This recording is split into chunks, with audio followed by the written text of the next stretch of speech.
The flickering orange light danced wildly across the startled faces of the firefighters, painting a grim masterpiece against the pre-dawn sky. My home, the one I had poured my heart and savings into, was a roaring inferno, its once sturdy frame now collapsing inwards like a house of cards. The acrid smell of smoke clawed at my throat, each breath a painful reminder of what was being lost. I stood there, utterly still, watching years of memories turn to ash, the heat of the blaze searing my skin even from a distance. Across the street, partially hidden by the neighbor's overgrown oak, I saw her, Brenda. Her face, usually pinched with self-importance, was now a mask of chilling satisfaction, illuminated by the very flames she had ignited. Her lips, usually pursed in judgment, were curled into a faint, triumphant smile. They thought they had won. They thought they had broken me, silencing me forever over a petty dispute. They had no idea. Absolutely no clue whatsoever that they had just messed with David Miller, a quiet man who also happened to be a federal judge. And the quiet storm that was about to break would be unlike anything this tranquil, rule-obsessed neighborhood had ever witnessed. My journey to this inferno began simply enough, a desire for peace after years spent navigating the turbulent waters of the American legal system. My name is David Miller, and my weekdays were usually a whirlwind of courtrooms, complex legal briefs, and the heavy responsibility of delivering justice. Weekends, however, were sacred. I craved a quiet sanctuary, a place where the only gavel was the gentle tap of a woodpecker on an old oak, and the only arguments were playful barks from my golden retriever, Charlie. That's why, 2 years ago, I had chosen this house on Elmwood Drive. It was a charming, 2-story home with a sprawling backyard perfect for Charlie to chase squirrels, and a quaint front porch where I imagined sipping coffee and reading actual books, not legal texts. The brochure had promised serene suburban living, and for a while, it delivered. The neighborhood seemed idyllic. Kids rode bikes down the sidewalks, neighbors waved from their gardens, and the air often carried the scent of freshly cut grass. I was looking for exactly that, a retreat from the high-stakes world I inhabited 5 days a week. I introduced myself to my immediate neighbors, the Olsons, a kind elderly couple, and the Wilsons, a young family with 2 boisterous children who immediately took a liking to Charlie. I made it a point to be friendly, always offering a hand if someone needed help, whether it was carrying groceries for Mrs. Olson or retrieving a stray baseball for young Timmy Wilson. I believed in community, in looking out for one another, and in the simple power of a genuine smile. My professional life was about strict adherence to the law, but my personal philosophy leaned heavily on kindness and empathy. I saw no contradiction. True justice, I believed, often required a deep understanding of human nature and compassion. It wasn't long, though, before the idyllic veneer began to crack, chipped away by the meticulous and often absurd demands of the Elmwood Heights Homeowners Association. The HOA was run by a board, but in practice, it was Brenda Jenkins, the self-appointed queen of all things domestic, who held absolute sway. Brenda was a woman in her late 50s, with perfectly coiffed blonde hair, an eagle eye for infractions, and a voice that could slice through butter. She lived 3 houses down, and her home, with its manicured lawn and perpetually blooming rose bushes, was the embodiment of HOA perfection. Her life, it seemed, revolved around enforcing rules, some of which felt less like guidelines for communal living and more like dictates for personal expression. My first encounter with Brenda's particular brand of governance was a polite but firm letter about the precise shade of my porch light.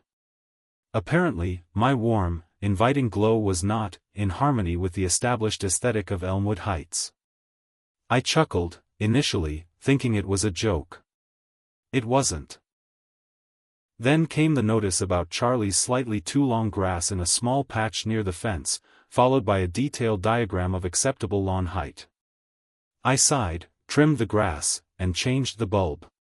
It was annoying, a minor inconvenience, but I figured it was the price of peace. I was a busy man, and picking battles over porch lights seemed beneath me. My approach was always to comply if the request was reasonable, even if tedious, and to address issues calmly if they seemed unjust. The stream of notices continued, like tiny, buzzing mosquitoes intent on finding an exposed patch of skin. A complaint about the precise angle of my garbage cans on collection day. A warning about a single fallen leaf on my driveway that had apparently violated the immaculate driveway clause. I even received a stern admonition for a bird bath that was deemed excessively rustic and therefore detracted from the neighborhood's modern colonial charm. Each time, I responded with a polite, measured tone, sometimes pointing out inconsistencies in their own rulebook, but always, eventually, complying to avoid further fuss. My neighbors, the Olsons and Wilsons, often commiserated, sharing their own ridiculous HOA tales. They admired my patience, which, unknown to them, was honed by years of dealing with far more recalcitrant individuals in a courtroom. One afternoon, I was helping Mr. Olson fix a leaky faucet, a small act of neighborly kindness that Brenda would surely deem unauthorized plumbing activity, when Mrs. Olson whispered, "Brenda's got it in for you, David. She thinks you don't respect the rules because you don't attend the meetings." I rarely attended the monthly HOA meetings. My work schedule was erratic, and frankly, after a week of intense mental gymnastics, the thought of spending an evening debating the precise shade of garden gnomes filled me with dread. I preferred to spend my evenings with Charlie, walking through the park, or simply enjoying the quiet of my home. My absence, however, seemed to fuel Brenda's belief that I was a rebellious outlier, disrespecting her authority.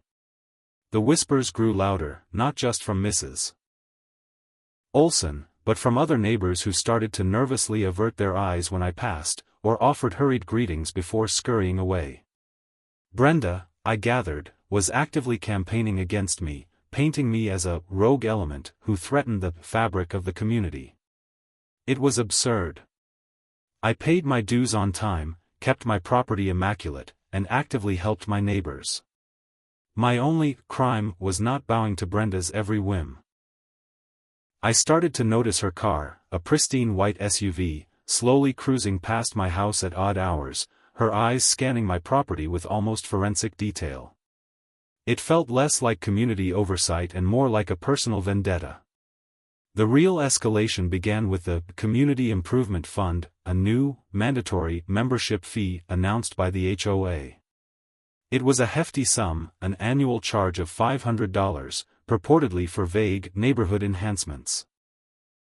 There was no clear outline of what these enhancements were, no detailed budget, just a blanket demand for payment. This struck a raw nerve. My professional life had instilled in me a deep aversion to opaque financial dealings and unchecked power. This wasn't a minor rule about lawn gnomes, this was a substantial, unexplained levy. I decided this was the hill I would die on. I drafted a polite but firm letter to the HOA board, referencing specific clauses in the original covenants and bylaws. I requested a detailed breakdown of the fund's purpose, a projected budget, and a clear explanation of how the amount was determined. I also highlighted that such a significant, new fee required a community vote, which had not occurred.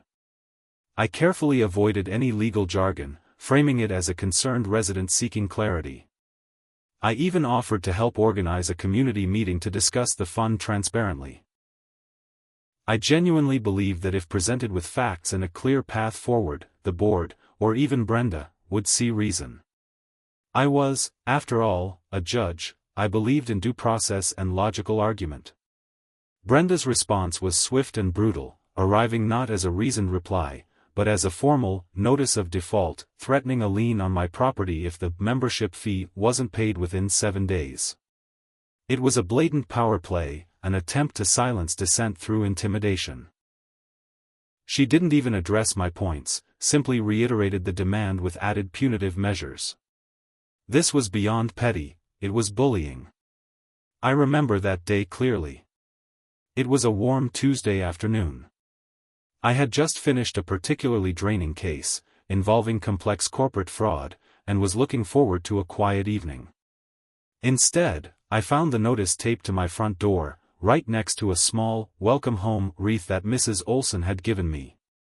Charlie, sensing my agitation, nuzzled my hand. I reread the notice, the words blurring, not because I didn't understand them, but because I couldn't believe the audacity. I felt a slow, simmering anger begin to brew, an emotion I usually kept locked away when off the bench. My professional life demanded impartiality, but as a private citizen, I was allowed to be outraged. I decided to try one more time, purely out of principle and a desire to resolve things peacefully. I called Brenda.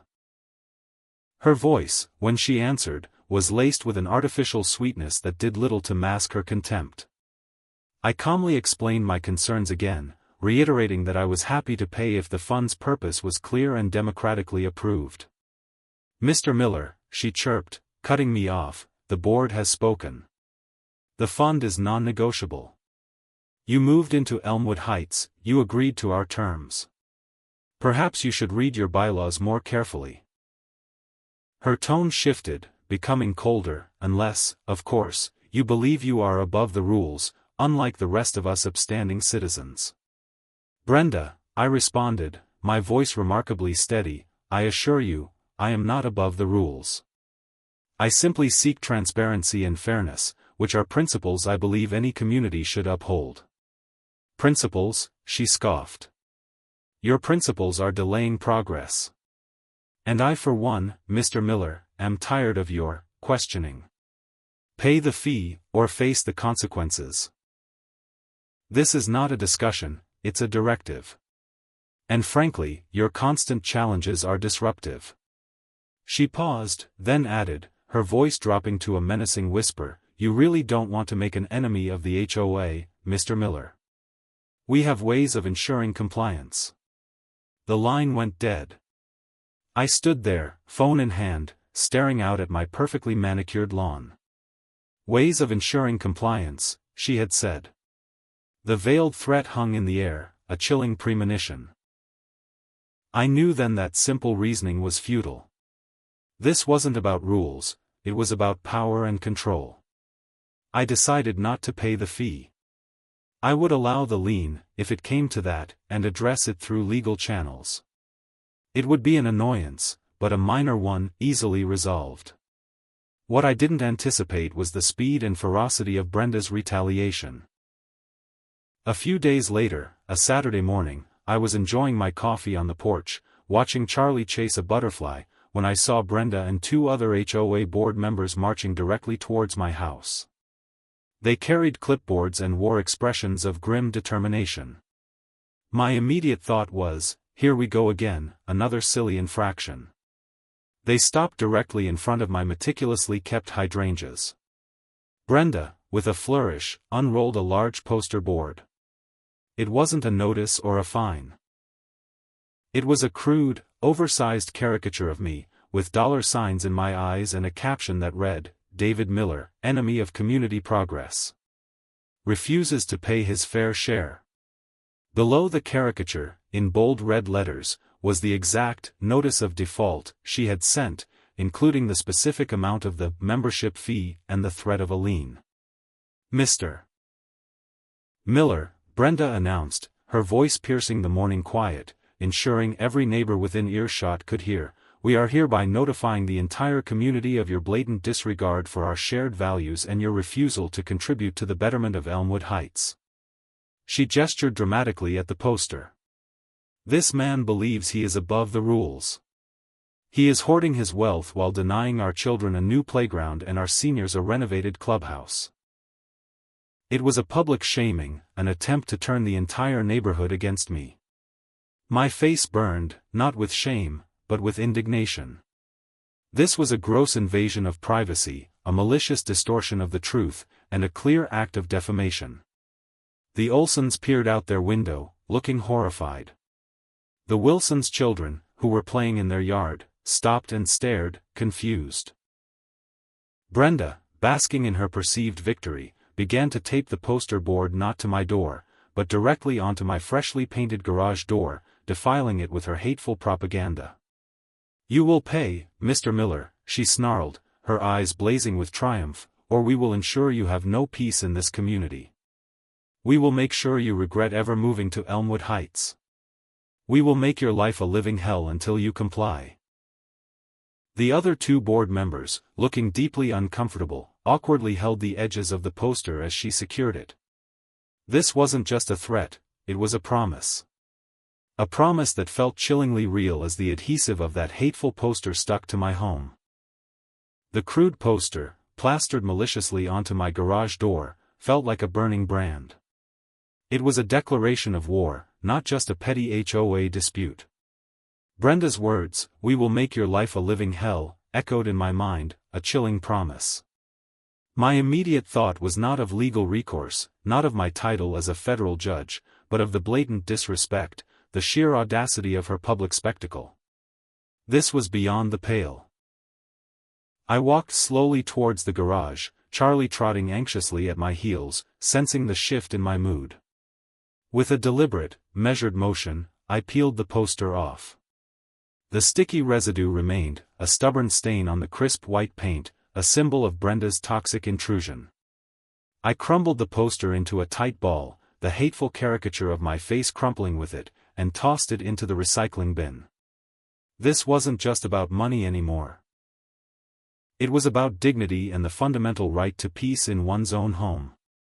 The quiet calm I sought in Elmwood Heights was shattered. Brenda's public shaming wasn't an isolated incident. It marked a turning point, a clear escalation from petty rules to outright harassment. My serene mornings on the porch were now punctuated by the subtle paranoia of being watched. I'd catch glimpses of Brenda's white SUV slowly cruising by, her eyes, hidden behind dark sunglasses, seeming to bore into my property. Sometimes, she would park down the street, pretending to be on her phone, but her gaze would be fixed on my house. It was unnerving, making the simple act of retrieving the mail feel like a performance for an unseen audience. My neighbors, who had once been friendly and open, now seemed to walk on eggshells around me. The Wilsons, who usually let their kids run over to play with Charlie, started calling them back inside when they saw me in the yard. Mrs. Olson still offered a warm smile, but it was tinged with worry, and she no longer engaged in her hushed complaints about Brenda. It was clear Brenda had effectively ostracized me, painting me as the neighborhood villain, the wealthy outsider who refused to contribute. The insidious nature of her campaign was that it turned kindness and community against itself. I understood their fear. Brenda wielded her power with an iron fist, and few dared to challenge her. Despite the growing tension, I refused to stoop to Brenda's level. My professional integrity meant I valued fairness and due process above all else. Instead of retaliating with anger, I focused on quiet acts of defiance and continued to be a good neighbor. I organized a small, informal street cleanup, inviting everyone, including Brenda, though I knew she wouldn't come. Only the Olsons and the Wilsons cautiously joined, but it was a start. I continued to help Mrs. Olson with her gardening and taught Timmy Wilson how to throw a perfect curveball in their backyard. I hoped that my actions would speak louder than Brenda's malicious words, demonstrating that I was indeed a contributing member of the community, despite her attempts to isolate me. One particularly sweltering afternoon, I noticed Mr. Henderson, an elderly gentleman living 2 houses down, struggling to carry a large bag of soil from his car to his garden shed. Mr. Henderson was a quiet, proud man, and I knew he wouldn't ask for help. Without hesitation, I walked over. "Mr. Henderson, let me get that for you," I offered, taking the heavy bag from his hands. He looked surprised, then grateful. "Oh, David, you really don't have to." "Nonsense," I replied, easily carrying the bag. "What are neighbors for?" As I placed the bag in his shed, he leaned closer, his voice hushed. "Brenda's been saying things, David. About you being difficult, not caring about the neighborhood. But I see how you are. You're a good man." His words were a small but significant comfort, a crack in the wall of isolation Brenda had tried to build around me. It reminded me that not everyone was swayed by her narrative, and that genuine kindness could still shine through. Meanwhile, Brenda's ways of ensuring compliance became increasingly petty and targeted. A few days after the poster incident, I found a formal notice taped to my mailbox. This one claimed my excessive tree growth was blocking sunlight from a neighbor's property, demanding I trim my mature oak trees immediately, despite them having been professionally trimmed just months prior. The neighbor in question was Brenda herself. I knew my trees weren't the issue, it was another excuse to fine me, another attempt to chip away at my resolve. I called my arborist, explained the situation, and had them trim a few branches, even though it was unnecessary. I took meticulous photos before and after, noting the date and time, creating a paper trail for every interaction. My legal mind, even outside the courtroom, was instinctively documenting everything. Then came the lawn ornament incident. I had placed a small, tastefully sculpted birdbath in my front yard, something I thought added a touch of charm. A week later, another notice arrived, citing a newly revised rule prohibiting unapproved decorative items that could detract from property values. Brenda's definition of unapproved clearly meant anything David Miller puts in his yard. I complied, moving the birdbath to my backyard, but not before taking a picture of the notice and the date. The pressure intensified when the HOA began scheduling what they called courtesy inspections, thinly veiled excuses for Brenda to send her loyal, albeit uncomfortable, board members onto my property.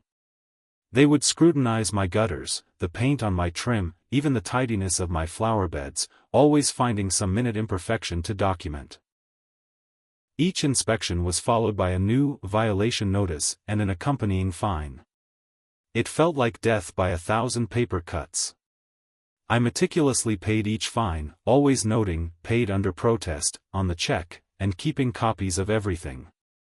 I was building a case, not for myself as a judge, but as a homeowner being unfairly targeted. The financial strain wasn't significant for me, but the constant harassment was mentally exhausting. It stole the peace I had sought, replacing it with a low-grade hum of anxiety. My evenings, instead of being spent reading, were now often occupied with reviewing HOA bylaws and compiling my ever-growing folder of documentation. Charlie, usually a cheerful companion, seemed to sense my stress, often resting his head on my lap, his big brown eyes filled with concern. One evening, after receiving a particularly ridiculous fine for improperly aligned recycling bins, I decided to confront Brenda directly, not through letters or phone calls, but face to face. I walked over to her immaculate house, determined to appeal to whatever shred of reason she might possess. The porch light was on, casting a perfect glow on her carefully arranged potted plants. I knocked, and after a moment, the door opened. Brenda stood there, her smile tightening as she saw me. "Mr. Miller," she said, her voice dripping with mock politeness, "to what do I owe this unscheduled visit?" "Brenda," I began, trying to keep my voice even, "this harassment has to stop. The fines, the inspections, the public shaming, it's excessive and unfounded. I am a contributing member of this community, and I simply asked for transparency regarding the Community Improvement Fund. That's all." She laughed, a short, sharp sound devoid of humor. "Unfounded? Mr. Miller, you are defying the rules. You are a lone wolf, disrupting the harmony we've worked so hard to achieve. Perhaps if you were more of a team player, more compliant, things would be different." "My compliance is not in question," I countered. "My request for accountability is. What exactly is this fund for? Where is the money going? And why was there no community vote, as the bylaws state, for such a significant levy?" Her eyes narrowed. "Those are not your concerns, Mr. Miller.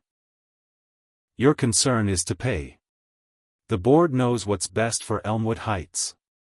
We don't need your input, and we certainly don't need your challenges." She leaned in slightly, her voice dropping to a hiss. "You're making a spectacle of yourself, David. And I'm warning you, the HOA has ways of dealing with people who refuse to fall in line. Ways that go beyond fines. Ways that can make your life truly miserable here. Are you threatening me, Brenda?" I asked, my voice now cold, all remnants of a plea for reason gone. The judge in me was stirring, recognizing the calculated malice in her tone. She straightened up, a smug smile returning. Consider it a friendly warning, Mr. Miller. This is a community built on respect for rules. Those who don't respect them, well, they find themselves quite unhappy here. And I have to say, your house, Mr. Miller, looks very isolated. She looked pointedly at my home, just visible through the dusk, a malevolent glint in her eyes. A shame if anything were to happen to it, wouldn't it be? I stood there, stunned by the thinly veiled threat.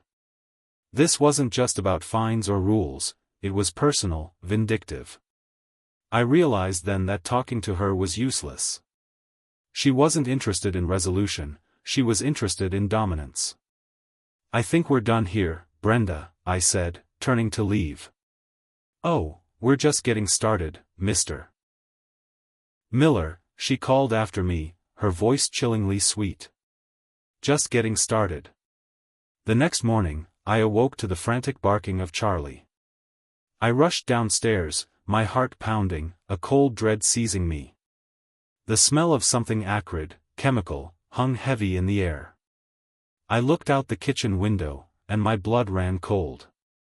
My prize-winning rose bushes, the ones I had painstakingly nurtured, the ones Mrs. Olson so admired, were not just dead, but shriveled and blackened, as if burned from the inside out. And scattered amongst them, glittering ominously in the morning sun, were small, empty containers. On closer inspection, I realized they were bottles of industrial-strength weed killer, the kind designed to annihilate everything it touched. It was a clear, deliberate act of vandalism, a direct strike at something I cherished, a stark fulfillment of Brenda's chilling promise. This wasn't a fine. It was an act of aggression, a blatant message that she was willing to escalate far beyond mere paperwork. My beautiful roses, lifeless and scorched, were a grim harbinger of what was to come. The sight of my withered rose bushes, poisoned and lifeless, sent a cold shiver down my spine. This wasn't just a petty squabble over rules, this was an act of pure malice, a deliberate attempt to inflict personal pain. Charlie, sensing my distress, whined softly and nudged my hand with his wet nose. I knelt, examining the blackened leaves, the acrid smell of chemicals still clinging to the air. The empty weed killer bottles, carelessly discarded amongst the dying plants, were a blatant signature. Brenda had crossed a line, moving from passive-aggressive notices to outright vandalism. The quiet judge in me, who usually found solace in the methodical application of law, felt a raw surge of indignation. I spent the next hour meticulously documenting the damage. Photographs from every angle, notes on the type of chemical used, even bagging the empty bottles as evidence. This wasn't for the HOA, this was for a different kind of justice, one I might have to seek outside their petty kingdom. The realization hit me then, Brenda wasn't just a nuisance, she was a genuine threat. Her ways of ensuring compliance were escalating, becoming increasingly destructive and personal. My carefully constructed haven of peace was under siege. Despite the anger bubbling inside me, I held on to my composure. Reacting with rage would only fuel Brenda's fire. Instead, I focused on damage control. I carefully removed the poison plants, bagging them securely, ensuring no residue remained to harm Charlie or other animals. I then set about preparing the soil for new roses, a small act of defiance, a quiet promise that I wouldn't be broken. As I worked, sweat dripping down my face, I saw Brenda's white SUV slow down as it passed my house. Her window was down just enough for me to see her profile, a hint of a smirk on her lips. She was watching, enjoying my distress. The knowledge that she was observing me, gloating over her destruction, hardened my resolve. The neighborhood, usually bustling with morning activity, felt eerily quiet. The few neighbors I saw walking dogs or getting their mail quickly looked away, avoiding eye contact. Brenda's campaign of ostracism was working. The fear of her retaliatory wrath was palpable. It pained me to see how easily a community could be manipulated by a single, determined bully. I missed the casual waves, the friendly chats over fences. My sanctuary was becoming a lonely outpost. A few days later, a new form of harassment began, one that hit closer to home. My mailbox, once a simple container for letters and bills, became a receptacle for junk mail, not just any junk mail, but carefully selected flyers for landscaping services specializing in problematic trees and weed abatement. There were also pamphlets for home security systems, prominently featuring images of surveillance cameras. Each piece of mail felt like a subtle taunt, a reminder that I was being watched, and that my property, despite my best efforts, was deemed problematic. It was a petty tactic, but effective in its persistence. I simply discarded them, refusing to let them chip away at my peace. The incidents continued to escalate, each one a little more unsettling than the last. One evening, after a particularly long day at the courthouse, I returned home to find all 4 of my car tires deflated. Not punctured, but slowly, meticulously let out. It wasn't just an inconvenience, it was a violation, an act of malicious intent. It meant someone had been on my property, right next to my house, lurking in the darkness. I had to call roadside assistance, delaying my evening plans and adding another layer of frustration. I reported it to the local police, but without proof, they could do little more than file a report. Likely just kids, the officer had said, but I knew better. This had Brenda's signature all over it. The methodical nature, the calculated annoyance, the clear message, "We can get to you." The next week brought a new, more public humiliation. I woke up to find my perfectly manicured lawn, the one Brenda had previously critiqued for a single fallen leaf, covered in what appeared to be dog waste. Not just a little, but dozens of piles, strategically placed across the entire front yard. The stench was unbearable. It was a vile, disgusting act, clearly designed to shame and disgust me. I spent hours cleaning it up, wearing gloves and trying not to gag, while Brenda's SUV, predictably, drove by, slowing down just long enough for me to catch a glimpse of her triumphant smile. This wasn't about rules, this was about breaking me, making my home unlivable. My patience was wearing thin. My professional training urged me to seek legal action, to obtain restraining orders, to bring the full weight of the law down on Brenda. But a part of me, the part that valued simple, quiet living, still hoped to avoid a full-blown legal battle in my personal life. I still clung to the belief that if I continued to be reasonable, continued to show my true character, Brenda would eventually tire or the community would see through her malice. It was a naive hope, born from a desire for peace rather than conflict. I decided to try one last, desperate attempt at de-escalation, hoping to appeal to Brenda's humanity, if she had any. I baked a batch of my famous chocolate chip cookies, wrapped them nicely, and attached a small, handwritten note that simply read, "Brenda, I believe we can resolve our differences with respect and understanding. Let's talk, neighbor to neighbor. David." It was a gesture of peace, a small olive branch, hoping to remind her that we were both just people living in the same community. I walked over to her house, Charlie trotting beside me, wagging his tail. I placed the cookies on her doorstep, rang the bell, and quickly walked away before she could answer. I wanted the gesture to speak for itself, without the tension of a face-to-face meeting. For a brief moment, I felt a flicker of hope. Maybe, just maybe, this act of unexpected kindness would pierce through her layers of animosity. My hope was crushed that very evening. I was sitting on my porch, reading a book, when Charlie suddenly started barking furiously, his hackles raised. I looked up and saw Brenda standing at the edge of my property, a malevolent shadow in the twilight. She wasn't holding a notice or a clipboard. In her hand, she held a large, rusty tin can. With a chilling grin, she flung the can directly at my front door. It hit with a loud, metallic clatter, leaving a dent in the wood. "Keep your disgusting peace offerings to yourself, Miller," she shrieked, her voice echoing in the sudden silence of the street. "And your dog? He's a menace. This community will be rid of both of you." The rusty can, lying harmlessly on my porch, felt like a bomb.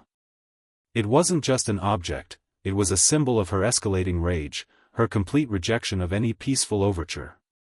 The dent in my door was a physical manifestation of her intent to harm me, to damage my home. The casual mention of Charlie, her threat against him, sent a wave of icy fear through me. She wasn't just after my property anymore, she was coming after my companion, my family. This was no longer a game of rules, it was a dangerous, personal vendetta. I knew then, with chilling certainty, that Brenda's next move would be far more destructive, far more personal. The peace I craved was gone, replaced by a deep, gnawing fear of what she would do next. My quiet sanctuary was now a battlefield, and Brenda was clearly ready to burn it down. The sight of the dented door, the lingering smell of rust and hostility, confirmed my worst fears. Brenda was unhinged, spiraling into a dangerous obsession. Her threat against Charlie echoed in my ears, a chilling promise I couldn't ignore. My home, once a sanctuary, now felt like a target. I secured the front door with an extra lock, and for the first time, I considered installing security cameras. This wasn't about property values or shrubbery anymore. It was about safety, about protecting myself and my loyal companion from a woman who seemed intent on causing harm. The peace I had so desperately sought in Elmwood Heights was not just gone, it had been violently snatched away, replaced by a constant, low-level hum of anxiety.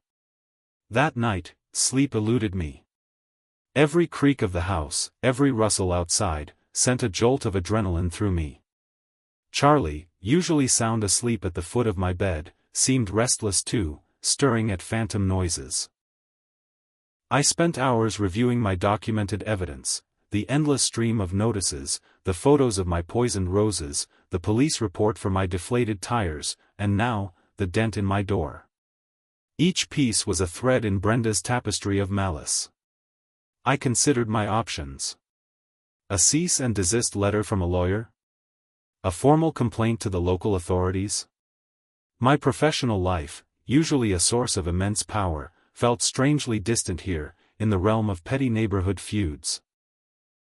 As a judge, I was an arbiter of justice, not a participant in street brawls. Yet, I was being forced into one. The next few days were a blur of heightened vigilance. I walked Charlie on a tighter leash, keeping him close, constantly scanning the street for Brenda's white SUV. My once relaxing walks became tense patrols. I also noticed a change in Brenda's behavior. She wasn't just driving by my house anymore, she was lingering. I saw her parked at the end of the street, sometimes with a pair of binoculars, openly watching my movements. It was a bizarre, unsettling invasion of privacy, turning my life into a strange, unwanted reality show. The harassment continued to manifest in insidious ways. One morning, I found my trash cans overturned, their contents strewn across my driveway. It was a minor inconvenience, but the message was clear: she was still here, still watching, still causing disruption. Another day, my newspaper mysteriously vanished from my driveway. Then came the anonymous, hateful letters in my mailbox, filled with baseless accusations and crude insults, all clearly Brenda's handiwork, though unsigned. They accused me of being a bad neighbor, a troublemaker, and even a danger to the community. The constant barrage of negativity, the feeling of being under siege, began to wear me down. It was hard to maintain my composure, to remember the principles of calm and reason I upheld in court, when my personal life was spiraling into chaos. Despite the escalating attacks, I made a conscious effort to cling to the few remaining threads of connection in the neighborhood. I continued to help Mrs. Olson with her weekly grocery run, and I would spend extra time playing catch with Timmy Wilson, despite his parents' nervous glances. I wanted to show them, and myself, that Brenda's venom hadn't poisoned everyone, or everything. These small acts of kindness were my way of resisting, of reminding myself that not all humanity was lost in Elmwood Heights. They were also a silent plea for others to see beyond Brenda's lies. One particularly sunny afternoon, as I was raking leaves in my front yard, Mrs. Olson cautiously approached my fence. Her face was etched with worry. "David," she began, her voice barely a whisper, I saw what happened to your roses. And your car. It's terrible, just terrible." I leaned on my rake, offering her a tired smile. "It's certainly been a trying time, Mrs. Olson." She wrung her hands. "Brenda, she's saying things, awful things. That you're going to sue everyone, that you're trying to destroy the HOA. That you're a menace." Her eyes darted nervously towards Brenda's house. "People are scared, David. They don't want trouble."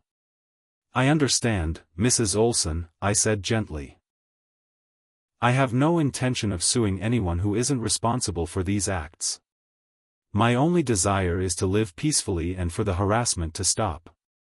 I wish Brenda would just talk to me, address my concerns about the fund transparently, instead of resorting to these tactics." She sighed, her shoulders slumping. "She won't. She sees it as a challenge. She told people at the last meeting that you're a threat to her authority. She called you arrogant. Said you think you're above everyone else." She paused, then added, her voice dropping lower, "She said she's going to make sure you leave Elmwood Heights one way or another. That you'll be driven out." The words hung heavy in the air. Driven out. It was a stark confirmation of Brenda's intent. She wasn't just trying to get me to pay the fee, she wanted me gone. The threat wasn't just to my property, but to my very presence in the community. It felt like a chill wind blowing through my heart. That evening, I decided it was time to move beyond passive resistance. Brenda was not going to stop. I needed to protect myself, and the quiet dignity of my home. I researched home security systems, opting for a comprehensive network of cameras that covered every angle of my property, ensuring that any future acts of vandalism would be captured on video. I wanted irrefutable proof, not just for the police, but for my own peace of mind.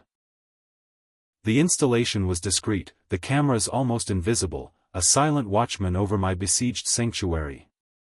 I also started keeping Charlie inside more often, especially at night, his safety now my paramount concern. The arrival of the first significant snow of the season brought a temporary lull in Brenda's direct attacks. The cold seemed to keep her indoors, focused on her own perfect domesticity. For a few peaceful days, the only sounds were the soft fall of snow and Charlie's joyful antics as he romped in the white blanket. I even allowed myself a fleeting moment of hope that perhaps the cold had cooled Brenda's fury, that she might have finally tired of her cruel game. But my judicial instincts, honed by years of seeing the darker side of human nature, told me this was merely a temporary reprieve, the calm before a bigger storm. My intuition proved correct. The snow melted, revealing the first buds of spring, and with them, Brenda's renewed malevolence. This time, her focus shifted from my property to my reputation within the community, using a new, more insidious weapon, the neighborhood's online forum. Elmwood Heights had a private online message board, usually used for sharing recipes, finding lost pets, and organizing block parties. Now, under Brenda's careful manipulation, it became a platform for her calculated attacks. She started posting anonymous messages, disguised as concerned residents, detailing my violations and disregard for community standards. These messages were subtly crafted, using vague language, but clearly pointing towards me. Some residents, one post read, are refusing to uphold their end of the bargain, letting their properties become eyesores. Another lamented, "It's a shame when new people move in and disrupt the harmony of our beautiful neighborhood." Then came the more direct attacks, thinly veiled as questions. "Has anyone else noticed an uptick in unsightly properties on Elmwood Drive?" followed by hints about that house with the perpetually barky dog, Charlie was not a barker, or the resident who never seems to attend HOA meetings. The comments section under these posts quickly filled with responses, many of them from Brenda's loyal followers, echoing her sentiments, creating a chorus of manufactured outrage. I refused to engage on the forum, knowing that responding would only legitimize her lies and drag me into a public mudslinging contest. But the silence felt deafening. It was frustrating to watch my reputation being systematically dismantled by a single, vindictive woman, while most of my neighbors remained silent, either out of fear or having been genuinely swayed by Brenda's propaganda. The online campaign reached a new, horrifying peak when Brenda, no longer content with anonymous posts, put her own name to a new thread. The title screamed, "Urgent, community safety concern, possible arson threat." My blood ran cold. The post then detailed, in chillingly exaggerated terms, suspicious activities around my house. She claimed to have witnessed me burning refuse in my backyard. I had merely used my fireplace, and alluded to unusual smells emanating from my property. She subtly implied that I was a fire hazard, a danger to the entire neighborhood. It was a terrifying escalation, a direct threat masked as a public safety warning. The final straw came a week later. I was out running errands, a rare moment away from my house. When I returned, the air felt different, heavy with a strange tension. Charlie, who usually greeted me with enthusiastic jumps, was huddled by the door, whimpering. As I stepped inside, a wave of nausea hit me. The smell was overpowering, acrid and sickly sweet. It was the smell of gasoline. My heart pounded against my ribs. I cautiously walked further into the house, and then I saw it. A trail of what looked like gasoline, clearly visible and still wet, snaking from my living room, across the floor, and ending right at the foot of my stairs, leading up to my bedroom. It was a clear, undeniable attempt to douse my home, to prepare it for destruction. A chill colder than any winter wind swept through me, and my mind screamed one name, Brenda. This was no longer a threat, it was an active attempt at arson, a direct, terrifying act that proved her willingness to burn down my home, perhaps with me and Charlie still inside. The stench of gasoline was overwhelming, a sickening promise of destruction that clung to every surface of my home. My heart hammered against my ribs, a frantic drum against the sudden, terrifying silence. Charlie, whimpering, burrowed himself against my legs, his usually bright eyes wide with fear. The oily trail, snaking across my living room floor and up the stairs, was no accident, no petty vandalism. This was a deliberate, malicious attempt to burn my house down, and likely, to harm me and Charlie with it. Brenda's threats, once just words, had materialized into a tangible, horrifying reality. A cold, hard resolve settled over me. Fear was quickly replaced by a fierce determination. I grabbed Charlie, scooped him into my arms, and rushed outside, desperate to get him away from the fumes and the lingering danger. Once we were safely on the lawn, I called 911, my voice steady despite the tremor in my hands. The dispatcher, hearing the urgency and the word gasoline, immediately dispatched the fire department and police. As I waited, I walked around the perimeter of my house, my eyes scanning for any sign of forced entry. There was none. She hadn't broken in. She had simply walked in through the unlocked front door, bold and confident in her malice. The security cameras I had installed weeks ago now felt like a desperate gamble. Had they captured anything? My hope, thin as a thread, rested on those silent witnesses.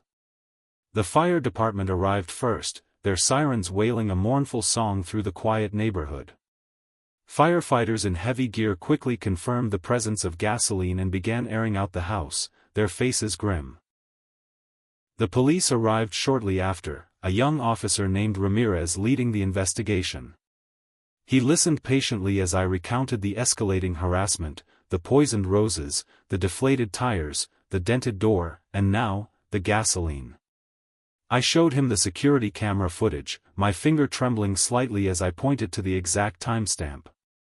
The video was clear, chillingly so. It showed Brenda, clad in dark clothing, her face partially obscured by a baseball cap pulled low. She approached my front door, which I had, regretfully, left unlocked for just a few minutes while I ran a quick errand. She opened it with a purposeful hand, a large, heavy-looking container in the other. The camera followed her as she walked into my living room, reappearing moments later, empty-handed. She then calmly walked out, pulling the door shut behind her, her face briefly visible in the low light as she cast a triumphant, almost predatory glance back at my house before disappearing from view. Officer Ramirez's expression hardened as he watched the footage. "This is very serious, Mr. Miller. This is attempted arson. We'll need to take her in for questioning immediately." The words, attempted arson, hung in the air, cold and stark. It was one thing to suspect, another entirely to hear it confirmed by law enforcement. The weight of Brenda's malice, now a criminal act, settled heavily upon me. I provided the police with all my meticulously gathered documentation, the dates of the incidents, the photos, the anonymous letters, the previous police reports for the deflated tires. Officer Ramirez assured me they would pursue the matter vigorously. News of the incident spread like wildfire through Elmwood Heights, faster than any flame. Sirens, flashing lights, and the presence of police cars at my home were impossible to ignore. Neighbors peeked from behind curtains, whispering amongst themselves. I saw the Wilsons staring from their window, their faces pale. Mrs. Olson rushed over, her eyes filled with tears, clutching a homemade casserole. "Oh, David," she cried, hugging me tightly, "I knew she was dangerous. I told you." "Are you all right, Charlie?" Her concern was a small comfort in the storm. Brenda, meanwhile, played her part with theatrical innocence. When Officer Ramirez and his partner arrived at her doorstep, she feigned shock and outrage. "Attempted arson? My house? Why, I've been home all afternoon, tending to my prize-winning petunias. This is simply outrageous. That man, Mr. Miller, he's clearly unstable. He's trying to frame me because of the HOA fees."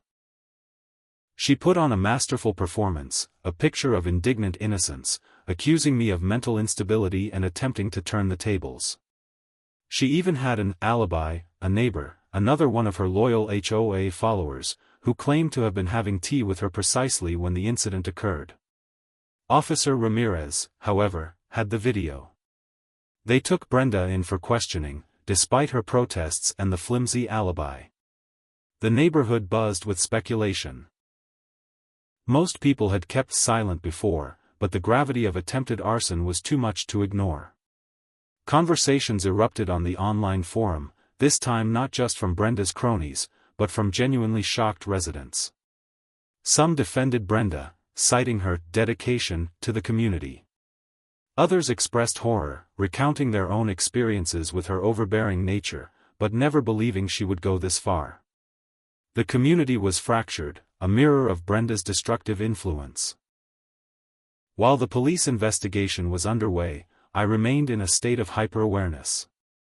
The smell of gasoline had dissipated, thanks to the firefighters, but a faint, phantom scent seemed to linger, a constant reminder. I cleaned my home meticulously, trying to erase the physical evidence of her malice, but the emotional residue remained. I couldn't relax, couldn't shake the feeling of vulnerability. My once peaceful home now felt contaminated, a place where a dangerous line had been crossed.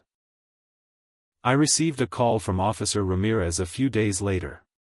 "Mr. Miller, we questioned Ms. Jenkins extensively. She denies everything, of course. Her alibi, while shaky, is just enough to prevent us from holding her without further evidence. We have the video, but her lawyer is claiming it's unclear, that the person could be anyone. They're trying to discredit it. We're going to need more to charge her. A deeper investigation is underway, but for now, she's been released." The news hit me like a blow. Released? After all she had done, after the undeniable video evidence, she was free? The injustice of it was infuriating. I understood the intricacies of legal proof, the need for an airtight case, but it was hard to reconcile with the clear threat she posed. The system, designed for justice, sometimes felt agonizingly slow and frustratingly cautious. I thanked Officer Ramirez, my voice tight with disappointment, and hung up the phone. Brenda was still out there, free to continue her campaign of terror.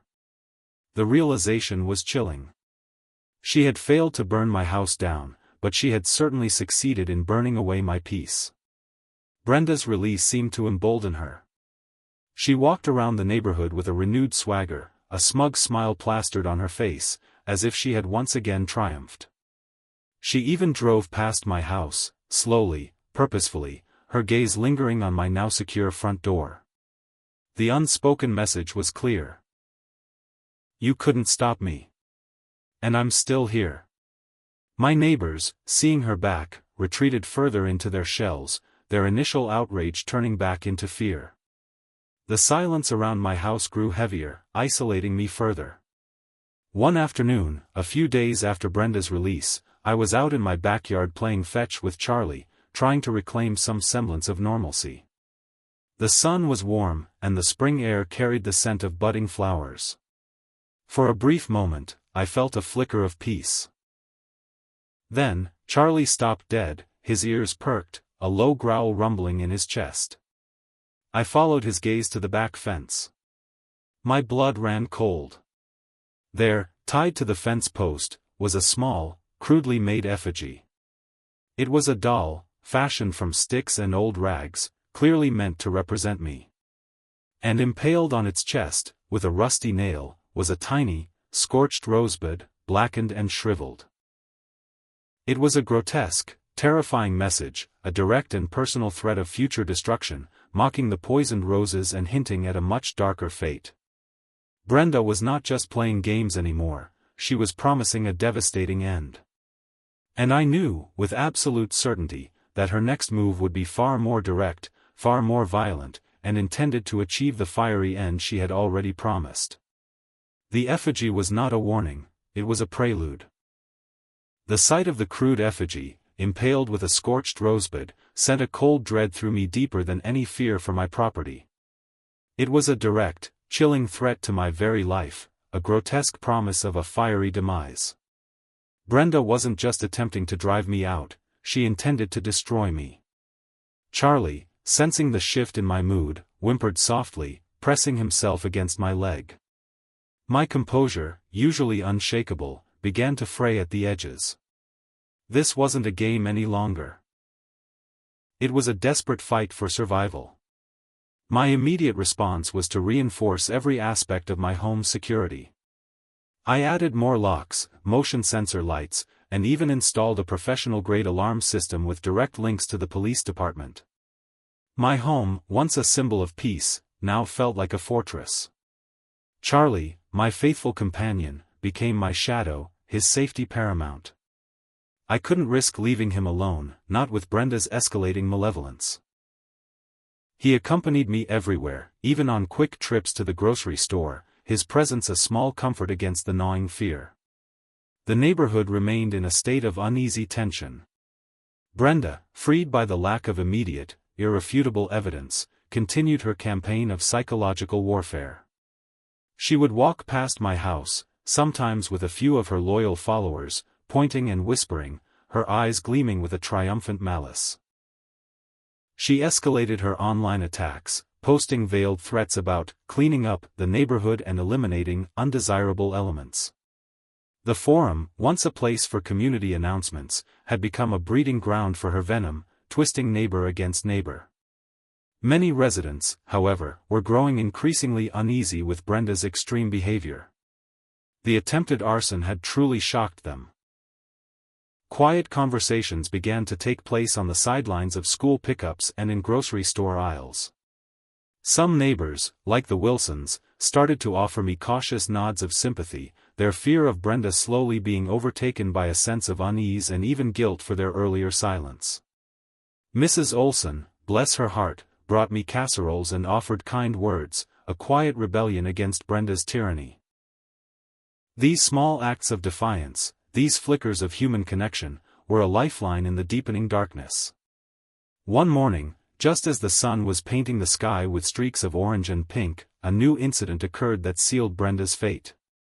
I was letting Charlie out into the backyard when I heard a distinct thud against the side of my house. Then another. And another. It sounded like rocks. My heart leaped into my throat. I peered cautiously around the corner of the house, my eyes scanning the dawnlit street. There she was. Brenda. She stood in her driveway, just 2 houses down, clutching a bag filled with small, jagged rocks. And she was throwing them at my house, aiming directly for my windows, her face contorted in a mask of pure rage. Her aim was poor, thankfully, but the intent was undeniable. One rock struck the window of my study, leaving a spiderweb crack across the glass. This was no longer just vandalism, it was a direct assault, a physical attack on my property and, by extension, my sense of safety. My mind, accustomed to the slow, deliberate pace of the legal system, instinctively shifted gears. This was beyond petty feuds, this was a criminal act, witnessed in the clear light of dawn. I pulled out my phone and began recording, capturing Brenda in the act, her face twisted with fury, her arms swinging as she flung rock after rock. The video would be undeniable. This was the proof Officer Ramirez needed, the irrefutable evidence her lawyer couldn't dismiss. As she threw the last rock, leaving another tiny chip on my siding, Brenda suddenly froze. Her eyes widened, focusing on something behind me.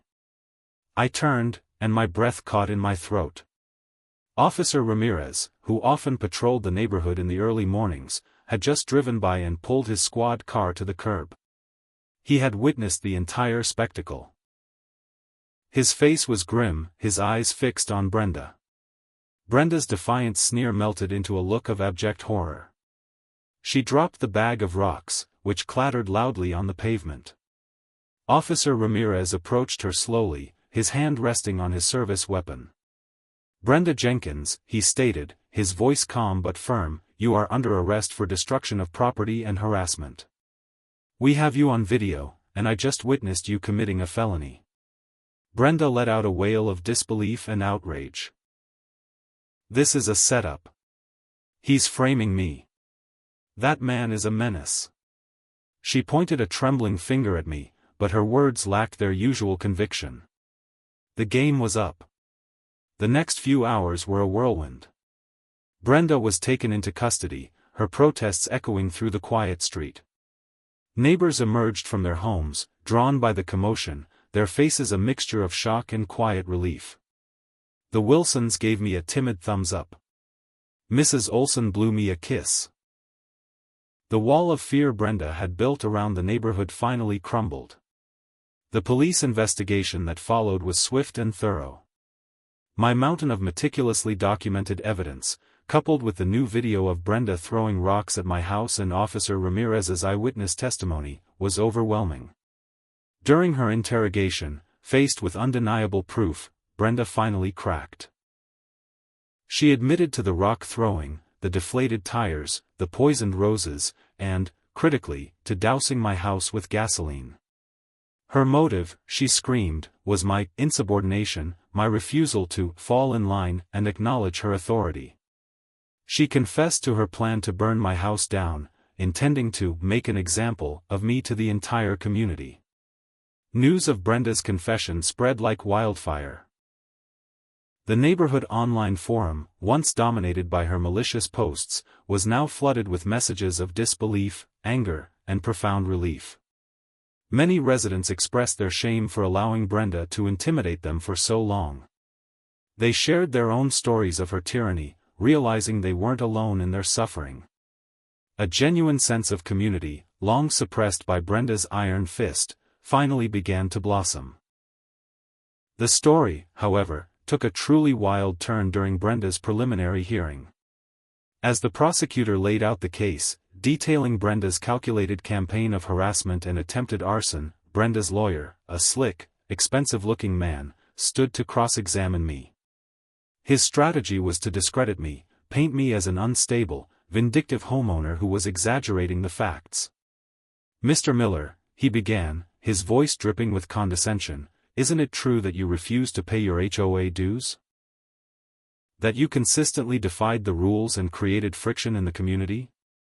"I refused to pay an unexplained, arbitrary fee, yes," I stated calmly, "and I consistently sought clarification and transparency, as is my right as a homeowner." "And isn't it true," he pressed, raising his voice, "that you, a mere homeowner, believed yourself to be above the rules, above the authority of your elected HOA board?" He paused for dramatic effect. "Perhaps you felt your personal influence gave you special privileges?" I met his gaze, a quiet certainty settling over me. The time for hiding my true identity was over. This was a public courtroom, and the truth, the full truth, needed to come out. Brenda, sitting beside her lawyer, looked smug, believing she was winning. "On the contrary," I stated, my voice clear and resonant, filling the courtroom. "I believe in the law, and in the principles of justice and fairness, which apply equally to all citizens, including homeowners." I paused, allowing my gaze to sweep across the courtroom, meeting the surprised eyes of the spectators, including a bewildered Brenda. "And as for my personal influence or special privileges, I assure you, counselor, I have none. I am simply a United States federal judge, David Miller, upholding the very laws Ms. Jenkins stands accused of breaking." A gasp rippled through the courtroom. Brenda's face, already pale, drained of all color. Her smug expression evaporated, replaced by a look of sheer, unadulterated horror. Her mouth opened, but no sound came out. Her lawyer, a man usually unflappable, gaped at me, his jaw hanging loose. The realization slowly dawned on him, and on Brenda, that they hadn't just messed with a quiet homeowner, they had incited the wrath of a federal judge. The HOA Karen had torched my home over a membership dispute, but she had no clue I was a federal judge. And now, the true weight of her actions, and the full force of the law, was about to descend upon her. The trial had only just begun.